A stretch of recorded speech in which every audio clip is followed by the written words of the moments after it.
Good afternoon, everyone. Thank you for joining, taking time out of your day. I know the journey of having a neurodiverse child can be overwhelming and exhausting. And so my name is Tiffany Feingold. I am the co-founder of Guiding Bright Minds. My husband and I founded the company about 15 months ago now to help parents on their journey. We are parents of a neurodiverse child ourselves. And it was because of that experience that we wanted to put this organization together that created a community where we're working together with other families, that we're working together with professionals, that we're working together with educators, and really building that camaraderie where we focus on how we can support one another, how we can remove the stereotypes and stigmas. And part of today's call and the webinar is a parent's role in helping complex kids thrive in a stressed out world. As we know, these past 2 years has been even more stressful than normal. And what we can do is how to provide the tools and resources.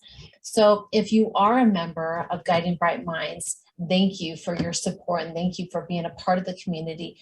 If you're not, if you could check us out at www.guidingbrightminds.com, that would be great. What we do have on our website is our network of professionals that we personally interview, that is a part of our team that we look at to say, how are you helping parents and our neurodiverse children work together to get a team that helps collaborate? We offer resources and articles. These free webinars, we host 2 free webinars a month. We have a monthly newsletter where we share all of the events that are going on, what's happening around, what are those tools and resources, what are some books that are out there. So we want to hear from you. What else would you like to hear about? There's an opportunity on our website to put in comments, questions, and actually to reach out to us to say, I do need help on my journey. And we'll walk you through what that looks like. Some events that we have coming up to take note of, and I'll put these links in the chat so you'll be able to have that to look into. But we have started a parent Zoom call. It's called Champions Together. And we host it on the third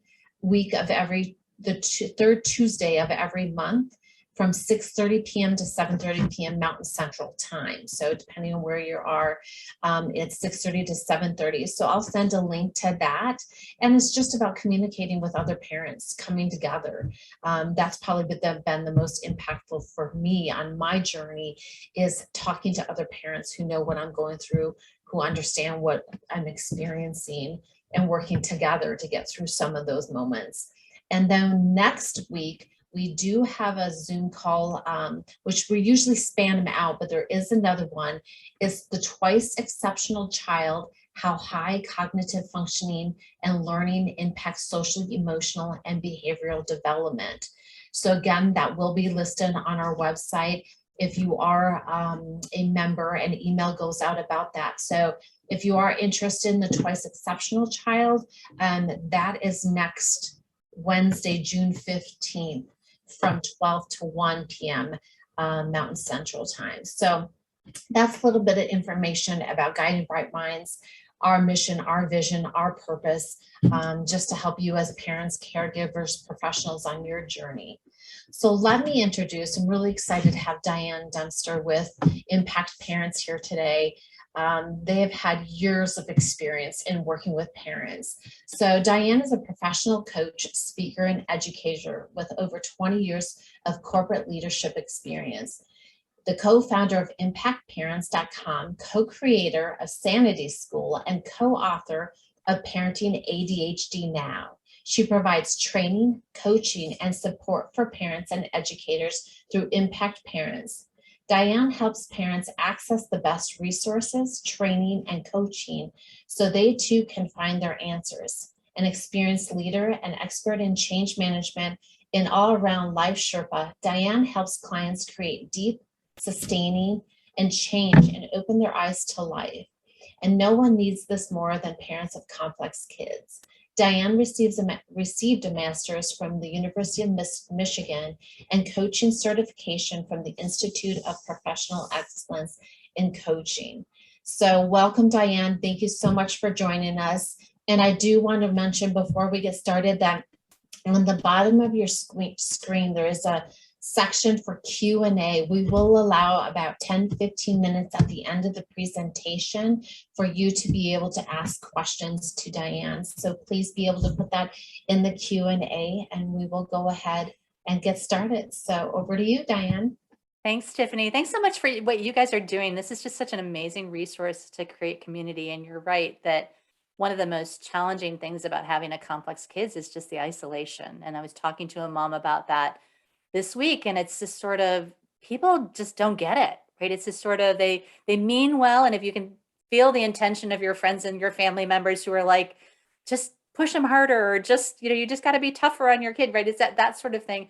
Our friends and family mean well, and they just sometimes just don't get it. And so it's really great that you guys are creating this community and allowing parents to connect with each other and to learn together. I think that that's one of the things I know for myself, is creating an environment where I'm learning and gaining more information, even though I've been doing this for a long time, is so very helpful. So thank you for what you guys are doing. Thank you. So again, I'm going to try to keep an eye on the chat and the Q&A.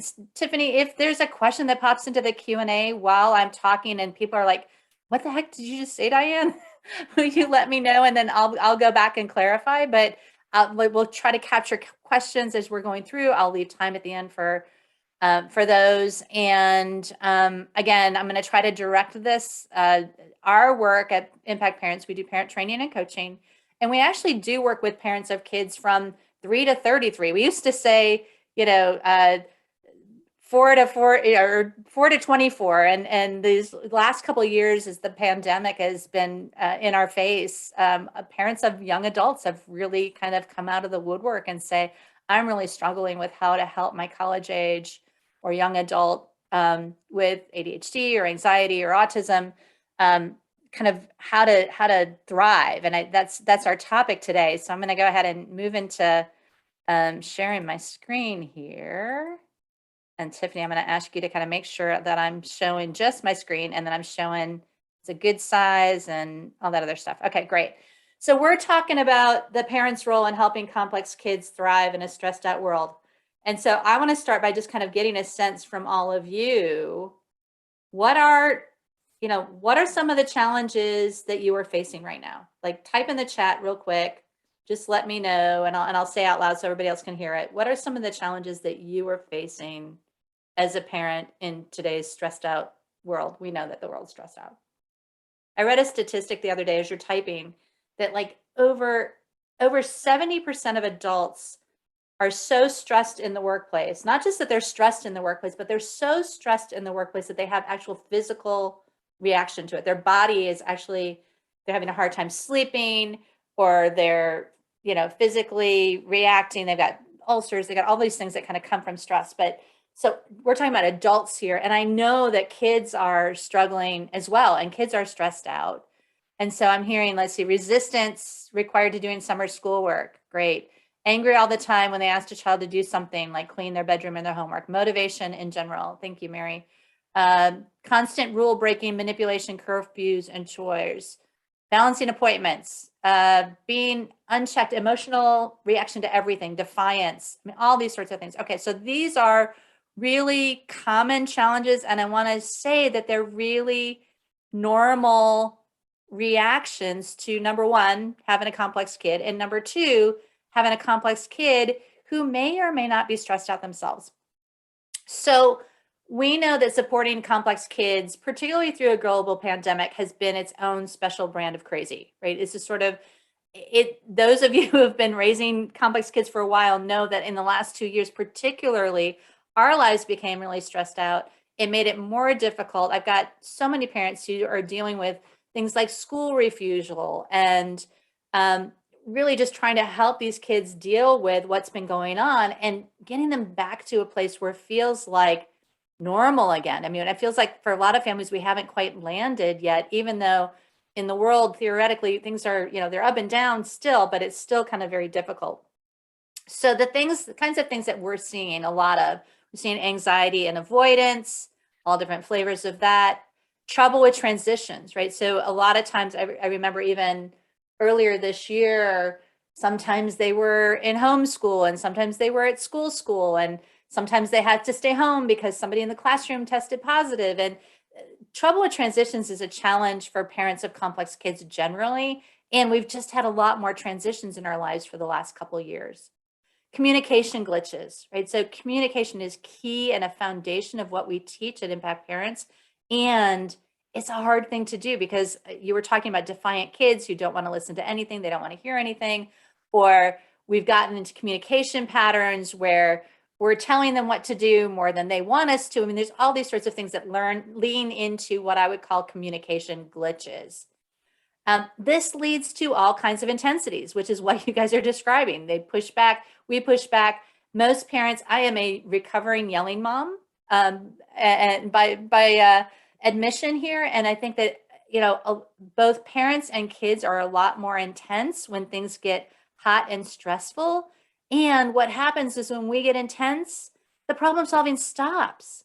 It's like if you think about your body, when you get really upset about something or you get really angry about something, you shift out of creative, problem solving, collaborative, I mean, all those things that we know we want to be able to do as a parent, and we go into, I got to stop this right now, or I got to fix this and it has to be fixed immediately. Or our kids go to, it's all your fault, or it's her fault, or this sort of kind of emotional reactivity that happens when we get intense and upset and overwhelmed, which really kind of shuts everything down, because what we're trying to do is to develop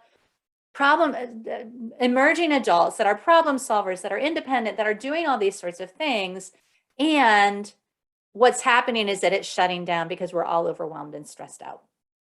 So what I want to talk about today, more than anything else, is the concept that the change you want for your family starts with you. And so this is me and my tribe. I didn't put baby pictures in here. I could have, of my two that I gave birth to, but I am technically a single mom, although you'll see two adult men in this picture. One is my partner and one is my ex-husband. But I was one of those kind of type A, get it done professional moms, and was blessed with three quirky kids whose brains didn't work quite the way that mine did. We don't have a lot of official diagnosis, but we got a lot of neurodiversity. We've got some anxiety. We've got some ADHD. We've got a lot of unmanaged challenges. And what I found as a parent was, because I was so differently wired, I knew my family was differently wired. I knew my kids were having a hard time, but I didn't know how to fix it. And so I found myself pushing. I found myself getting frustrated and angry a lot. And I was yelling much more than I wanted to. It was stressing out our family. It was leading to more conflict than I wanted. It probably was a key player in why I'm no longer married to my ex-husband, who's a lovely person, but we were having a hard time with his ADHD and my not having ADHD, and our parenting differences and those sorts of things. And what I learned when I became a coach in 2010 is that if I changed the way I was communicating with my family, and really I began to use some of the tools that I learned as a coach in my dynamics in my family, by changing the way I was communicating and interacting with my family, it really changed the whole family dynamic. And so when 2010, when I met my business partner, Elaine Taylor-Klaus, who is an adult with ADHD and anxiety, who had a similar experience when she went through coach training, she started taking some of the tools back into her family. And when we met, it was like this sort of aha, well, hey, you had this experience and you don't have ADHD. I had this experience and I do have ADHD. What if we started teaching coaching tools to parents? What if we helped them to change the dynamic in their home and really shift what's going on? It's not rocket science, but if it worked for you and it worked for me, maybe it's something we could impart to parents who are so hungry and so struggling to get some support.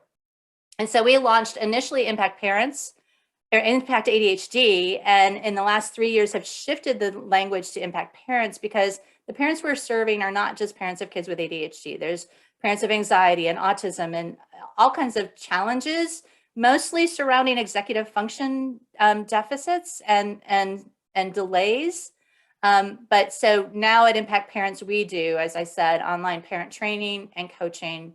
And underneath it all is the reality that our responses as parents absolutely impact the outcomes, either better or worse, of our kids' situation. So if you're having a hard time getting your kid to follow through on chores or getting your kid to do homework, the way we are reacting to that, the way we are responding or reacting to that can really make a difference in terms of helping our kids to become more successful. Treatment for kids, particularly if you look at the official treatment plan for kids with ADHD and executive function challenges, is something called behavior training. Behavior therapy is another word that they use often. Behavior therapy is actually training the parents so that they can help their kids to change their behaviors. Parent training helps you to shift your mindset. It helps you to develop new skills, put them into practice. And that's really what we do at Impact Parents. We teach what we call a coach approach to parenting. You're not going to become your child's coach by working with us, but you're going to learn skills and tools that are going to help you shift the way you're working with your kids to work more towards resilience, independence, helping our kids to begin to overcome obstacles. Really, ultimately, we're helping to launch our kids. We want to help our kids reach their full potential and have fun, successful, healthy lives. And most of us, we want to re-engage with our kids and have a good relationship with them. I mean, I don't know about you, but so many parents I talk to end up in really strained relationships with the kids because the dynamic they have trying to get the stuff done means we stopped having fun. We stopped talking to each other. I mean, all these sorts of things that end up getting broken down when there's a lot of intensities going on. So again, underneath this is about you. And what I want to impart on you is the fact that perspective, this is a common concept in coaching, is that perspective influences outcomes, which means that if we're trying to change what we're doing as parents, part of what we might need to be able to do is to change the way we're looking at the situation, right? So here's a great example. I've got a 13-year-old who's really disrespectful. They're rude. They're constantly talking back. They have a hard time following the rules of the household. And if all I see is a kid who's rude and disrespectful, I'm going to want to give them a consequence. I'm going to maybe want to punish. I'm going to get triggered because my kid is so disrespectful. I might feel guilty because, oh my gosh, how did I end up with this kid who couldn't be kind and respectful and responsive? And so if I can shift that perspective to say, wow, my kid's really having a hard time showing respect right now, or my kid's really having a hard time being calm in their response, I'm going to shift to a perspective of what help can I give to my kid to change their behavior instead of I got to stop this bad behavior. So I want to get us in that mindset shift of how do I look at this situation a little bit differently? And I'm going to teach you a tool in just a minute. All of the information I'm going to teach you today comes from our model of parenting. I talked about the coach approach. I'm not going to go through this whole chart today, but I just wanted to let you know the framework. We're really talking about a process of change integrated with a strengths-based parenting methodology that really understands what's going on from a neurodiversity perspective, right? So if you've got a kid with ADHD, anxiety, autism, any of those kinds of complex challenges, our model really takes a positive parenting framework, puts it on top of an understanding of what's going on in the brain, both for you and them, and helps you to move the situation forward. So what I'm going to do with our time today is I'm going to teach you 8 strategies that can help you really look at the situation different and maybe approach your parenting in a little bit of a different manner. The tool I'm going to show you here, this is called a wheel of life. It's a tool we use all the time in coaching. And the actual exercise is to take a minute and say, where am I? So as you're listening to me and I'm teaching this tool or I'm teaching this concept to you, to say, where am I right now? Am I doing this already? Did I know this? Is this new to me? But to take a minute and to reflect as I'm teaching and say, how satisfied am I with kind of where I'm at with this? Is this something I need to work on? Is it not? So as I'm talking and teaching, maybe take some notes for yourself and say, okay, so where am I? You're going to get the handouts afterwards, Tiffany, right? We're going to send them out to everybody. So you can go back and write your numbers in your chart if you need to, but take some notes from yourself. How am I doing on each of these concepts that Diane's teaching today? So let me just pause for a second. Everybody give me a thumbs up. Is my pace okay? Am I talking too fast? I'm from the north and sometimes my brain goes a million miles an hour. I'm going to take a deep breath and take a sip of water. Can everybody give me a thumbs up? Things are going okay so far?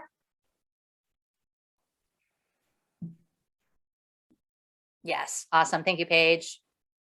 Cool. All right. So the first thing I'm going to teach you about is a concept called taking aim. And this is really one of the places we start in our parent training program called Sanity School. And taking aim is about narrowing in and picking one particular area to focus on. And as I was reflecting in the chat of all the challenge areas that all of you guys are facing with, I bet, you know, you may have listed one, but you've got 10 more in the back seat that you're like, okay, yeah, but I'm dealing with this and I'm dealing with that and I'm dealing with this other. I mean, I talk to parents all the time and it's this sort of, you know, laundry list, like this picture here of all the different challenges that we're facing. And what I want to challenge all of you to do is to narrow it in, right? So if we're talking about, for example, our trouble is mornings, I have a hard time getting my kid out the door in the morning, right? I always talk about the fact that there's probably 25 steps from the pillow to the bus stop. If I can narrow down and say, wow, where my kid is really getting stuck is how to get them from the bed to their feet on the floor, and just talk about that particular step. How do I get my kid out of the bed with their feet on the floor? And you're just narrowing in on that part of the challenge. Homework's another example. We've got a tip sheet that we hand out to parents that talks about, I think it's like the 10 steps of homework or the 12 steps of homework. And there's all these different components of, you know, making sure you know what's due and getting started and making sure it gets turned in and you know, finishing what finishing the whole thing. But if I'm focused on how do I help my child get started with math homework because they really don't like math, right? I'm narrowing in, and that's going to help me to not get as overwhelmed because I got 20 challenges that I'm trying to focus on instead of just one challenge that I'm trying to focus on. It helps you to motivate in a different way because I don't know about you, but if you're trying to reward your kid for 17 different things, they lose track of what am I getting rewards for or what am I getting consequences for. And so if you're focused just on one thing at a time, it really makes a difference in terms of your stress level. Reminder, we're talking about this stressful time and how to manage this stuff in a stressful time. If I can narrow in, and yes, it might mean that you need to put things not on hold, but on, you know, not forget them, but kind of put them on autopilot for a while, so that you can put a little bit of attention and focus on one thing at a time. So the first tool is taking aim and focusing one step at a time. The second tool is the one I alluded to earlier, which is it naughty or is it neurological? And this is a theoretical question that I want you guys to consider asking every time you see an unwanted behavior, right? So if you see, goes back to the defiant child, right? This is sort of, if I see this is a bad kid, or if I see this is a kid who's having a hard time showing respect because they're overwhelmed and stressed out right now, right? I'm going to treat them differently. The question is really rhetorical. I mean, most of us have kids that are sometimes a little naughty. And if you're here, you've got kids who are always going to have a neurological challenge. I mean, most of the kids, the parents of the kids that we work with have executive function challenges. We know that executive function impacts literally every aspect of your life. So there's always some neurological sort of thing going on, particularly if you're stressed out. Again, if we're triggered, if we're overwhelmed, if they're stressed out, even if they don't look stressed out, there's some impact on their brain and that's making it hard. The exercise here is if I see that they can't versus they won't, I'm going to handle this situation differently. We're looking for a perspective shift. And so it's not about finding the right or wrong answer. It's about saying, if I see this as a neurological challenge versus a naughty challenge, would I approach the challenge differently? So I'm going to challenge you to begin to ask this question with any unwanted behavior. What if this was neurological more than it was naughty? How would I handle it differently? The third tool I want to talk about is called raising the bar from where they are. If you've got a kid with executive function challenges, whether they have autism or ADHD or anxiety or whatever the struggle is underneath what you're dealing with your kid, most of these kids are 3 to 5 years behind their peers in terms of their executive function development. And hopefully that executive function is a term you've all heard. We teach a whole class on executive function if you want to get more information. Executive function is a part of the brain that tells us what to do, what not to do, when to do it. It helps us organize. It helps us to not hit our sister and get in trouble. I mean, it's the part of our brain that really manages what we do and how we do it. And most of these kids are 3 to 5 years behind their peers in terms of their executive function development. Ross Green calls these lagging skills, right? So it doesn't mean they're all behind. I mean, a lot of these kids are gifted, and so their intellect might actually be above grade level, but the part of their brain that helps them to organize or helps them stay on track or helps them follow through might be 3 to 5 years behind their peers. And so what I want to challenge you to do here with this raise the bar from where they are is to meet them where they're at, right? And I was talking to a mom the other day, and she's like, but he needs to be able to do this. He's in 7th grade. He's got to be able to do this. And so she's standing up on the 7th grade step going, he has to be able to do all this stuff on the 7th grade step. And the reality is that what we want to be able to do is to go down and say, well, what can he do independently? And what's the next step? What's the next level of independence? So if I'm helping a lot, maybe I'm helping a little bit less.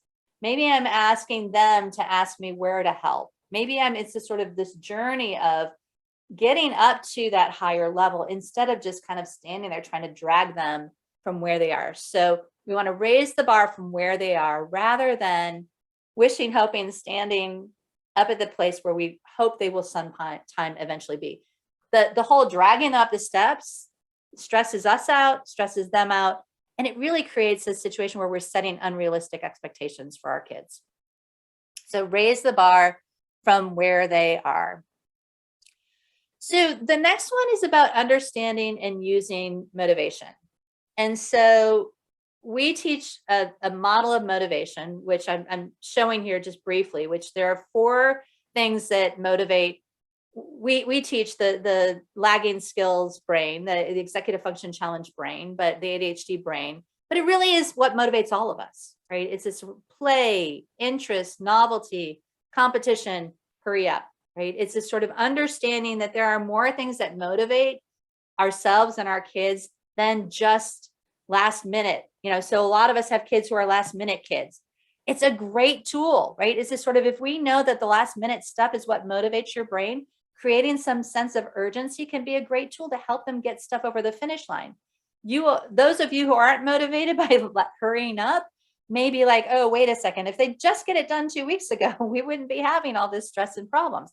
So it might be about finding other things that do motivate your kid in the situation. The other piece about motivation that I just want to talk about a little bit, because parents will come to me all the time and say, well, my kid's just not motivated. And the reality is, yeah, your kid may not be motivated, and they may not have the executive function to do the thing, even when they are motivated. I see kids get into this space all the time where they want to do well. I love the quote, kids do well and they can, right? It says that they want to do well. They don't have the executive function and the skills to do what's being asked for them. And so they go, I just don't care. They shut down, they stop engaging. A lot of times with a school refusal, this is what's going on. The kids don't know how to get their brain to do what they want it to do. And so it looks like motivation, but what it really is stress and overwhelm and a lack of confidence and self-esteem. It's like they've beaten themselves up. They felt beat up by the world. And so what I want to go back to in this slide about motivation is to say, if you think it looks like your kid is not motivated, there may be something else that's going on underneath it. And so take a minute and go, is this really about motivation, or is this about the fact that this kid is trying to do something that's just really hard for them and they don't know how to solve this problem? Because that's usually what happens with us. It's like, if we don't know how to fix a problem, we're like, yeah, I don't care. Or, oh, it's all their fault because I don't know how to fix it. I don't know how to make it better or different. So understanding and using motivation is an important key here.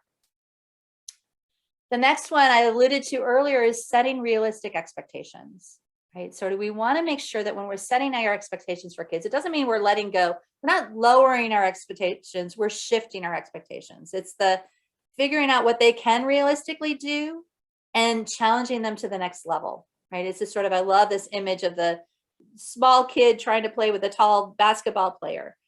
part of this is, again, we got to understand what our kids can do. And what I always say is that if your kid can do it independently 80% of the time, then it's realistic, right? Parents will say, but last Tuesday they did it and it was great and they got their room all clean and it was beautiful and da da da da. Well, it's like, okay, well, but they had a play date and their friend was coming over and they were really excited and it made it easier for them to clean their room. So if they're not able to do it independently 80% of the time, it may not be a realistic expectation. And you may need to look at ways to accommodate giving them support.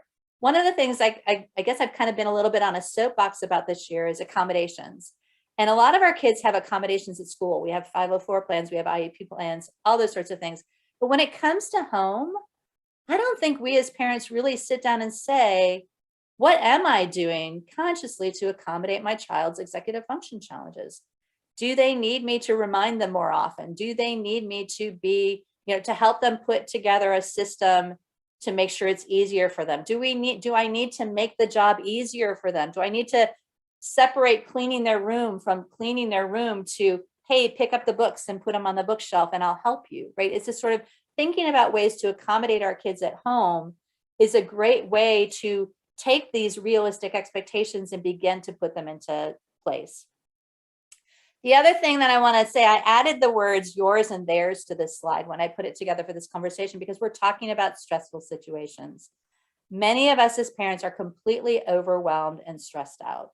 I know that I've felt that way a lot on and off for the last several years. And as a single mom for a long time, I felt that way on and off for a lot of my life. And what you want to make sure you're doing is setting expectations that make sense for you. If you're trying to do a reward system, you're trying to focus on something and you're just finding that I had a mom the other day who's just, I'm tired of doing it all.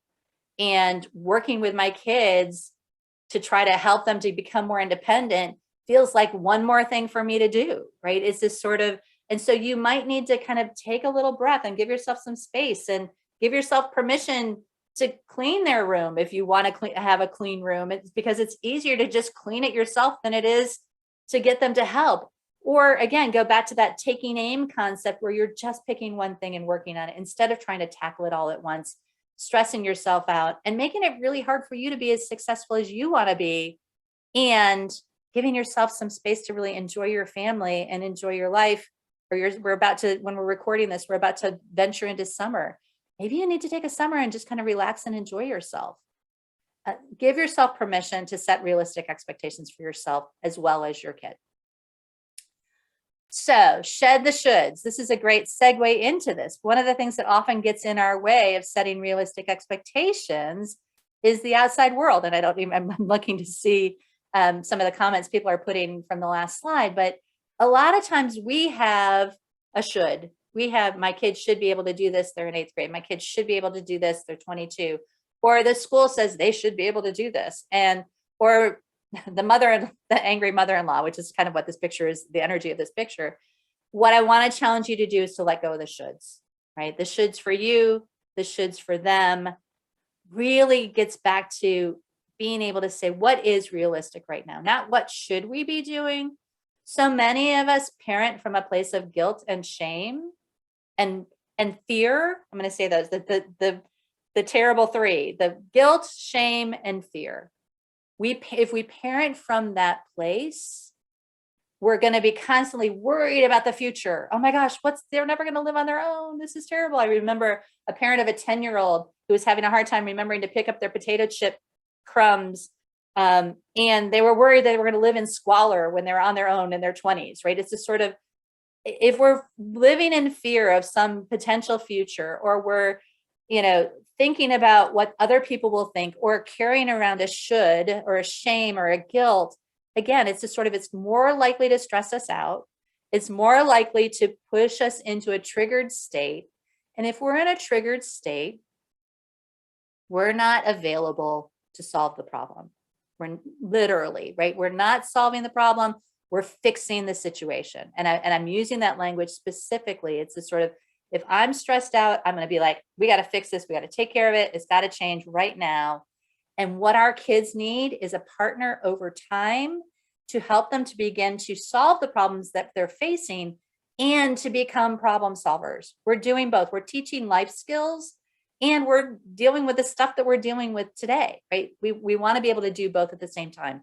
Your ability to do both is directly correlated to how relaxed and calm. I'm moving into the next slide, I think here, which it should be. Oh, no, I'm going to switch here. Stay calm, right? It's this sort of, if you can stay calm, your ability to work on the challenges, address the challenges. If your kid is upset, you want to go back to staying calm. You want to go back to calming them. I have so many parents who they've got a kid who's melting down because they can't get their homework done. And they start by saying, okay, but if you just get your homework done, then you could have time to play, but I want to play, or that I want to play the game or whatever, you know, it's a sort of, you've got a melting down kid and we're pushing logic at them, but we're dealing with an emotion. And so we've got to kind of stop what we're doing, just focus on the calm, keep ourselves calm. And again, we teach a whole class just on trigger management and understanding what's going on in the brain and the body as we're getting triggered, as our kids are getting triggered. But this becomes such an important part of this, particularly when we're stressed. And it's all about knowing that if we're all calm, we're going to be better equipped to solve the problems we have at hand than if we're freaking out. And I can hear there's probably one parent listening to this who's going, but yeah, I can't get their attention unless I yell, right? And so yelling because you're upset is different than raising your voice to get your child's attention, right? It's this sort of, is your child getting your attention because you're upset, or is it because you're raising your voice? And if the two are related, you can figure out, how else do I get my child's attention besides raising my voice? And added bonus, keep yourself calm so you're not getting upset and frustrated. So again, you can stay in problem solving mode. And I kind of switched the order here, but the one I want to focus in on is, as last one, is looking for ways to give agency or control. One of the things that happens to, I don't know whether it's all of us or some of us or many of us, control is a coping mechanism, right? And I know there's kind of 4 core coping mechanisms, but what I notice about people when they get stressed out is they either go to, I got to take control, I got to make sure I'm in charge of everything, I know what's going to happen, or they go to avoidance, right? It's this sort of, I'm going to shut down and I'm going to be like, I can't deal with this, it's their fault, I'm going to go crawl in my room and play video games, right? So we either go to control or we go to avoid. And ultimately, what's going on for our kids when they're stressed out is they feel disempowered, they feel helpless, they're like, I don't know how to fix this, I don't know what to do. And so many of our kids want to feel like they have more control over their lives. I'm not saying you let them play video games 24/7, but if you involve them in the process, just the simple conversation about, well, what should our agreement be around how many hours of video games you should have every day? You know, it's like, well, what do you think it should be? Here's what I think it should be. You know, it's like, even just involving them in the process of making the decision, even if ultimately you're the one that makes the decision, that gives them more agency or control. Finding things that you can give them choices of. They have to do homework. Okay, so do you want to do your homework right when you get home from school, or do you want to do your homework after dinner? Giving them more choices. And I know some of you are saying, yeah, but if we wait till after dinner, it'll never get done because then they'll be in the middle of a video game. I mean, there's all these sorts of things, but the goal here is to look for ways to give them more control, because when we're stressed out, we feel out of control. If we have more control, we're likely to calm down, which will help us to problem solve, right? So all of these things are really important. And oh, by the way, if you give your kids more agency or control, it'll begin to move you out of the role of director, right? We talk about 4 roles of the parent. I don't have a slide on this, but director, collaborator, supporter, and champion. And as parents, we know how to be in charge, and we dream of the day that our kids are on their own and taking care of everything. But what our kids really need is help to get from us being in charge to them being in charge. And so all the work is in the middle, where we're working together and we're collaborating. And somebody was talking about, what do you do when your kid won't ask for help, right? It's this sort of part of this process is creating an environment where our kids are open to asking for help and teaching them the life skill of asking for help. So we've got to find ways to begin to hand the baton off so that they feel like they have more control over their life. All right, so those are the 8. just, I want to see in the chat from you, which one of these kind of stands out for you? Which one of these is like, oh my gosh, I never really thought about that. Or, oh, wow, I'm really good at this. I'm doing this already. I feel good about where I'm at. Let's hear some of the chat. So Christina's saying, give them choices so they feel empowered instead of like they're getting ordered. Yes, exactly. Right on. What else? What else kind of comes up in these 8 tools and concepts?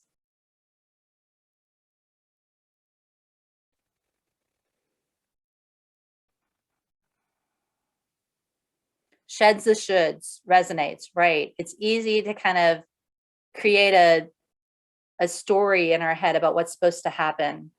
Making agreements, right? Eden. So really even figuring out what is the expectation and being clear about that. We didn't talk about that in terms of setting realistic expectations, but part of this is, what is the expectation? It is the kid know that that's the same expectation that I think it is. Meeting them where they are. It's hard, but it makes sense, right? Yes, Samantha, we cannot see the chats from the others, so I'm trying to say them out loud, and I appreciate that.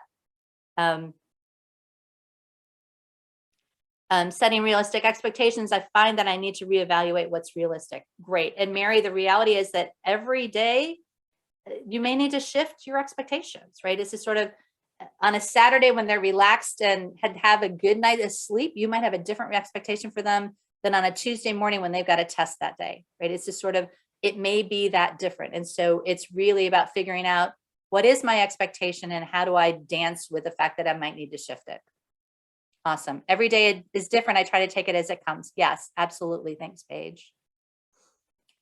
Naughty versus neurological is particularly challenging for me as the parent of a 19-year-old. So Samantha, I'm going to ask you to kind of put a question in the chat. Is there something we can talk about around that you can put in the Q&A? It's hard to shed the shoulds in a world that feels so competitive. Yeah, it is. It is. I feel like executive function can, so Amy, can we take, Tiffany, can we take Amy's question into the Q&A so I don't lose that? I want to talk about that one. Yep. And I think Samantha's going to try to put a question in there to me.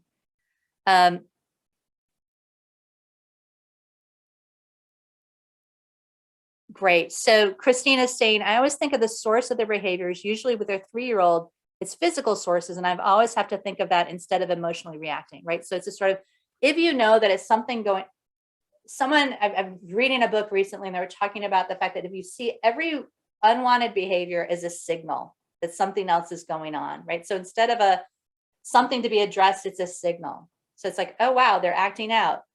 If you start with curiosity and say, I wonder what's going on with my kid right now. And instead of kind of jumping in to fix an unwanted behavior, that sort of thing. Somebody's asking, how do I figure out if it's naughty or neurological for a 15-year-old? Let me go back and talk about naughty versus neurological for a second. The concept of naughty versus neurological is not, I'm going to stop my share for a second before we do the wrap up. The concept of naughty versus neurological isn't about knowing whether it's one or the other. Because if you're here with a complex kid, it's going to always have some neurological component. And most of us have kids that push the envelope or create habits because of the dynamic in the family. I mean, so there's always a little bit, I find, in some percentage of the time, it's always neurological and it's sometimes naughty. And the question here is, if you thought it was neurological with your 15-year-old, how would you handle the behavior? How would you handle the situation if you looked at it as neurological? Because my guess is that most of us start with the naughty, right? It's just sort of, we see our kid behaving badly. So we try to punish, we try to put incentives, we try to put consequences. I mean, we do all those sorts of things that you would do if it was naughty and the behavior doesn't change. And so if you've gotten to that point where you've tried all the traditional parenting things to try to change a naughty behavior and the behavior hasn't changed, rather than assuming your child is a psychopath, which I'm assuming that almost none of our kids are psychopaths, there's something else going on for your kid from a neurobiology perspective that's making it really difficult for them to behave in the way that they want to or that you want them to. Thank you for laughing at my joke, Eden. I appreciate that. Okay, so let's move to Q&A. Samantha, can you put your question in the Q&A for me? I just see that you put one in the chat. I think it's a good one. Yeah, so just a reminder, I was going to say that there's a Q&A section at the bottom that helps put them in order. So if everyone has any questions, do you want me to read the questions? Do you want to jump into them, Diane? I'll jump into the questions. Okay. I will, but and I want to just amplify what Christina just said. All children, neurotypical or complex, have developing brains, so that's a good viewpoint. So that's I want to reiterate what you're saying and say it slightly differently. So executive function is something that develops over time, right? So a 5-year-old will have a different level of self-management, ability to organize, plan, control their impulses than a 19-year-old will, right? So this is a skill that's developing normally in a child. Kids that are complex, ADHD, anxiety, autism, whatever it is that you've got as a diagnosis underneath them, have delays in their executive function. So not only are they developing, but they're developing at a slower pace than their peers. The third thing that I will say for all of us as humans is that when we are stressed or overwhelmed or upset or triggered, the first part of our brain that's impacted by that is our executive function. So if you're upset and overwhelmed, if your kid is upset and stressed out, your kid doesn't know how to solve a problem, that's going to even impact their executive function even more. And so instead of 3 to 5 years behind their peers, they might be even further behind their peers in that moment when they're stressed out and overwhelmed. So thank you for Christina for that comment about all kids being delayed. All right, so let's shift to some of the questions. Okay. So Christina's asking, thank you for this, because somebody else was asking a similar question. Will the kids potentially catch up with a 3 to 5 year lag, or will they all have challenges? So the reality is, at least my understanding from the executive function researchers, is that it's technically not 3 to 5 years, it's technically 30%. So what I notice is that in kids who are, under 18, it's typically 3 to 5 years. If I'm talking to a parent of a young adult, it might be 5 to 7 years. And to answer your question about whether or not they catch up, I think that it's a maybe, right? It's a sort of a kid who's had an environment where family members and school has helped them to accommodate their lagging skill and learn some of the accommodation. It's just sort of, so if you have a hard time remembering, I have a working memory deficit, but if I have a really good reminder system, I'm not going to know that I have a working memory deficit because I'm going to have accommodated myself and be really successful as an adult. A lot of adults will end up in careers where they're well suited for their strengths and their challenges, right? It's just sort of, if we look at this as executive function strengths and challenges rather than deficits, we know that everybody as a human has things they're great at and things that are challenging to them. And so, yes, for some people, they're able to develop the skills, their executive function catches up. I mean, I know a lot of adults with ADHD that they know, many of them know what their challenges are and what they're good at and what they're not. And they would say, nope, I'm never going to be, Elaine always says to me, it's really cute how you think I'm going to remember that, Diane. It's just sort of, she knows that she's just not, it's not easy for her to do that. So that's the answer to that question, Christina. Thank you for that. Let's see. Okay, so how can we accommodate basic adaptive skills such as hygiene? My ASD 12-year-old knows how to bathe himself, but between getting into the shower and getting dressed, it takes a lot of effort and around 3 hours. I'm already flexible and ask him to shower every other day, but with puberty and everything else, I just don't know what else to do besides priming, offering choices, predictable schedule, all the tools we know, and they're not working. So I think the question I want to ask is, what's their buy-in to shower? Is it your agenda or is it their agenda? And this is a hard one. Bathing and teeth brushing are really hard because we don't want to pay for the dentist bills and we don't want to deal with a stinky kid. And part of this is getting buy-in. And it sounds like you've tried that, in terms of offering choices and you might create incentives. I used to pay my kids to eat their vegetables because I couldn't get them to eat their vegetables. And it worked for a while, and I'm not advocating paying for things, but understanding that if it's your agenda to take a shower every day and he doesn't care, it's going to be a different job and you're going to have to create some motivation. I see parents all the time. They want their kids to be motivated for something that their kids don't even care about. So understanding how motivation plays in is important. And then the other piece of this is kind of really figuring out what's going on, right? So what is it about the 3 hours? Where in the process is he getting stuck?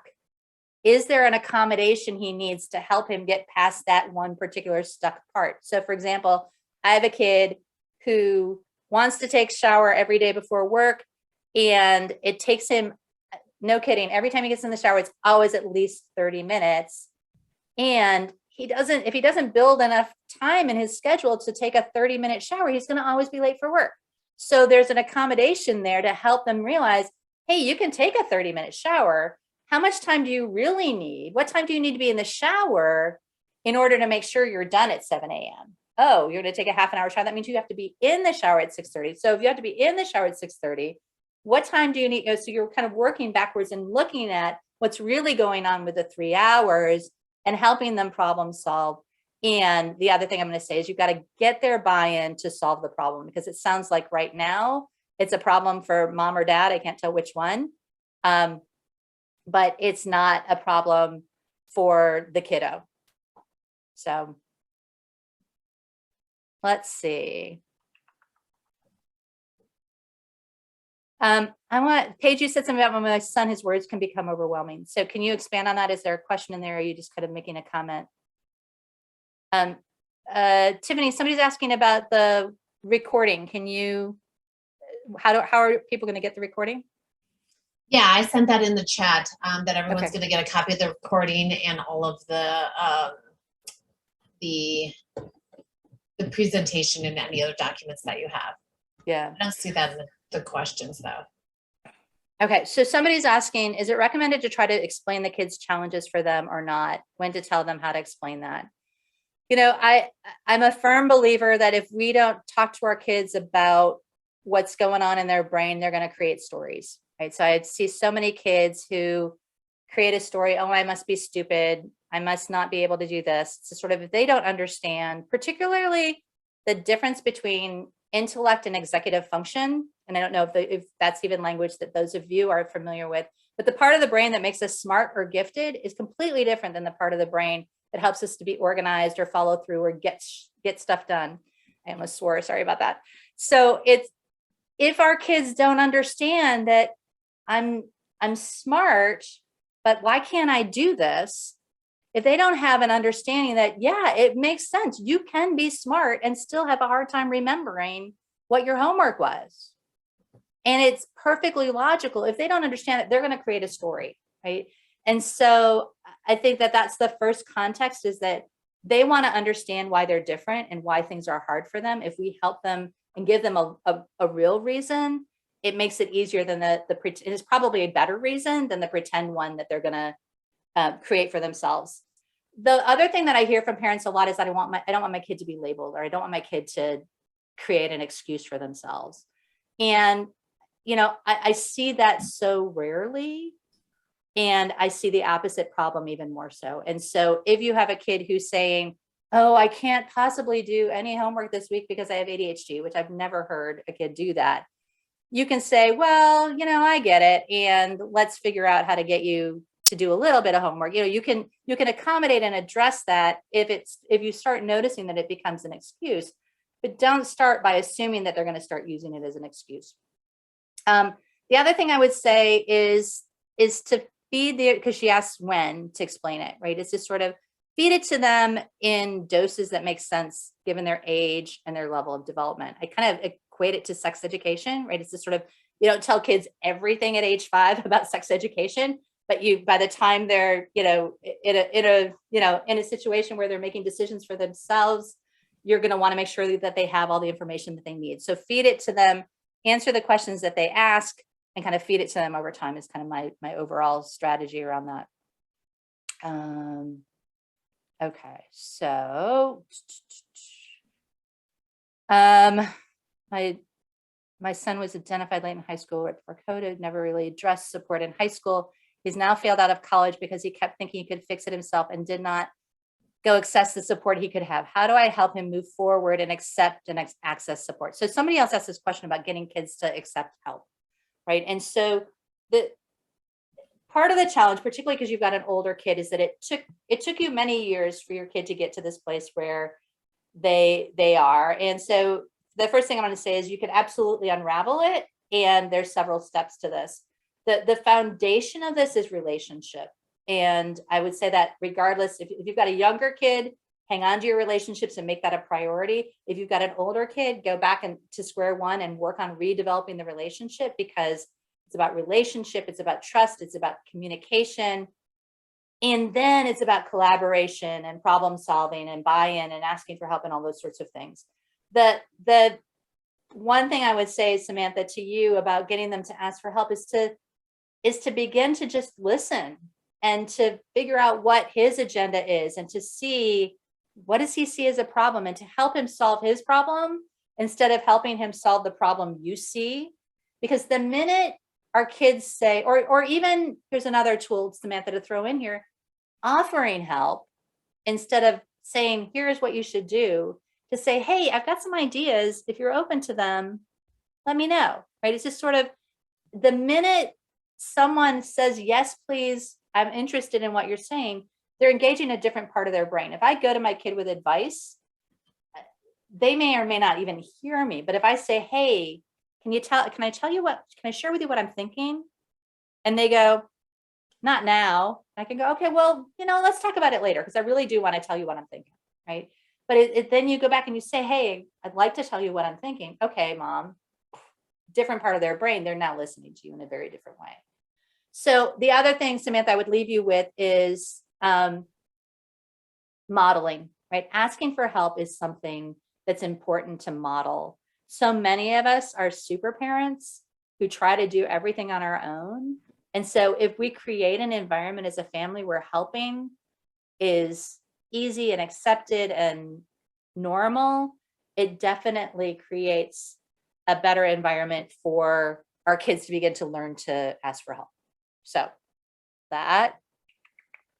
okay. So I'm gonna just answer a question for Samantha. My 6-year-old has an adversity to wearing socks, underwear, and at times shoes. It makes him feel anxious and he feels constricted. We try to be patient, as you mentioned, but it's difficult when parents are stressed, right? So do you have any ideas how to better help him work through it?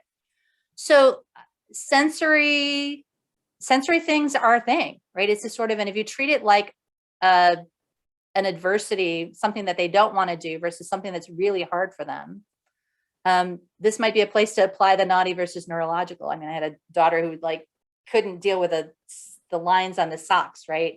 So, we spent some time talking to each other and say, well, so these socks are really hard. What socks let's do some sock testing. It's like, let's go buy 3 pairs of socks. You figure out, let's look at them. We'll figure out, do they have lines? Do they not? Are they, can we turn them inside out? But if you're working with them to solve the problem that wearing socks and underwear and shoes is uncomfortable, how do we solve that problem? Versus you got to figure out how to wear shoes and socks and underwear. You're going to approach it very differently.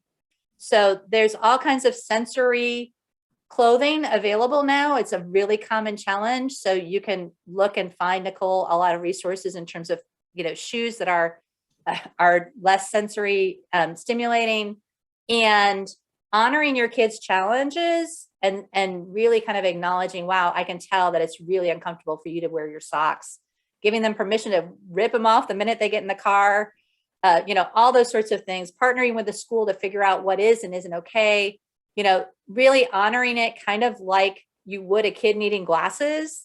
If you had a kid who needed glasses, you'd figure out how to get them glasses that worked. And get them used to wearing glasses. It's the same sort of thing. How do I help you find socks that are comfortable? So Tiffany, I know we're at the top of the hour. I don't know if we want to keep going or whether we need to end. If you want to, if there's a couple more, depending on your time frame, if you want to scroll, look through or whatever, I think a lot of those you've covered, but maybe take a couple more questions. Yeah.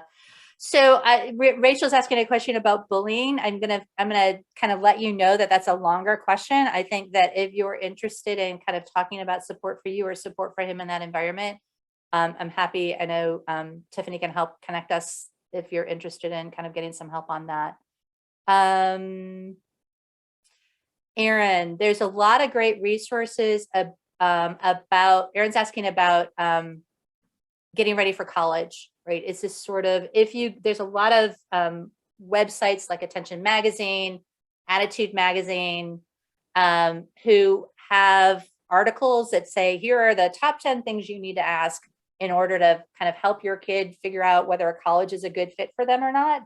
There's also people who are educational consultants who do this for a living, who can help you figure out how do I figure out how to make sure a college is a good fit for my kids. So that's a quick answer for you, Erin. Yeah, and that's another thing is, on the website or my email address or whatever, contact us, because this is where, again, Guided Bright Minds does help people on their journey to identify those tools and resources that are available. So definitely reach out and ask us these kinds of questions. We will help you. Yeah. So Samantha's asking a question about mowing the lawn. So it says, how do I help my son understand that mowing the lawn is an agreed upon time, is a deadline, whether he thinks it's important or not? Mowing the lawn could be any mundane chore in life, right? So there's two parts of this. It sounds like part of what you're trying to do is to help your kid be intrinsically motivated to follow the agreement that you're going to mow the lawn within a certain time frame, right? So there's that piece of it, but the reality is, this goes back to, is it your agenda that it's done by a certain time, or is it his agenda, right? And even if it's your agenda and he's committed to mowing the lawn, he knows it's his job, but he's like, why does it have to be done by 5 o'clock on Saturday? He's going to approach the situation very differently. It also may not be a realistic expectation for him to remember to get it done without a few reminders, or without you holding him accountable for putting, something in place. So this might be a place to really reach an agreement with him. So you can, we teach something called designing the communication. So when you ask for something, you make an offer. So what I need what you can count on me to be your reminder around mowing the lawn. What I need from you is, when I ask you, you either stop what you're doing and do it right away, or commit to a time that both of us can follow up and it'll get done. The other piece of this is, you may, if it's mundane and it's not important to him, you may need to get some skin in the game, right? So I remember at one point the deal was, if you didn't mow the lawn by 5 o'clock on Saturday, I was going to mow it, and you needed to pay me your allowance for the week because I did your chore, right? It's this sort of, and it was a deal we made, and we made it in advance. And so, there was some skin in the game. And I, put the process in place and made sure he knew, it's like, hey, it's 4:45. I'm about to go out and do the mowing. Your last chance to do it yourself, or else you're going to need to pay me the $5 or whatever it was. So again, motivation, realistic expectations, buy-in, all of those things kind of play in here. Wonderful. Well, thank you so much, Diane. I appreciate you taking the time to answer all the questions. I did put my email in the chat, so if anyone has any more specific questions they'd like, services, where to get help, please take my email address, reach out to me. We'll connect, figure out, next steps. But, Well, and let me just kind of, as a closing here. So Tiffany, like, all this stuff comes from, as I mentioned, Sanity School is our parent training program. Our most recent book is called The Essential Guide to Raising Complex Kids with ADHD, Anxiety, and More. And we have a free gift for you guys if you wanted to get on our mailing list and join us. It's at impactparents.com/bright. And so that's a place to get a hold of me, is impactparents.com. Wonderful. Yes, reach out. A lot of great services. So thank you guys all again for participating. Thank you for the wonderful questions, the outreach, lots of tools and resources. Look forward to hearing from you. Diane, thanks again so much for your time. And I can attest to many of them, of what you've put together to help in those daily journeys that we have with our children. So greatly appreciated. Thank you so much for having me, Tiffany. It's been great. Thank you all for your participation. Appreciate you. All right. Have a good afternoon, everyone. Bye.